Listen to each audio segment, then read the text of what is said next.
किसान बोर्ड पाकिस्तान ने भी भारतीय किसानों पर मोदी सरकार के जुल्म और बर्बरियत की मजम्मत कर दी और पाकिस्तानी हुकूमत को भी किसानों पर जुल्म के पहाड़ तोड़ने पर मोदी के पैरोकार दे दिया। मरकजी सदर पाकिस्तान बोर्ड पाकिस्तान शौकत अली चद्दर की दीपालपुर में मीडिया से गुफ्तगू। मजीद जानते हैं अपने नुमाइंदा इश्तियाक अहमद जट से। जी की तहसील दीपालपुर में किसान बोर्ड पाकिस्तान के सरबराह चौधरी शौकत अली चद्दर ने प्रेस कॉन्फ्रेंस करते हुए भारत में किसानों को उनके जायज मुतालबात के हसूल के लिए किए जाने वाले एहतजाज की हमायत करते हुए नहाते किसानों पर मोदी सरकार की जानिब से जुल्म बर्बरियत के पहाड़ तोड़ने और तशद्दुद आंसू गैस लाठीचार्ज करने की सख्त मजम्मत कर दी।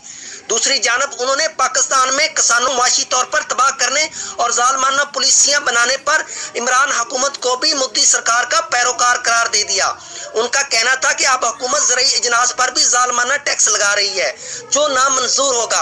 हुकूमत किसानों के मसैल सुने, किसान बोर्ड पाकिस्तान की ज़राई पॉलिसी को नाफज करे, बसूरत दीगर पाकिस्तान किसान भी सड़कों पर निकल आए। हुकूमत PDM को भूल जाएगी और मुल्क की तमाम बड़ी शाराओं को अपना मस्कन बनाएंगे। Ishtiyaq Ahmed Jat, district reporter, QBN news, उकाड़ा।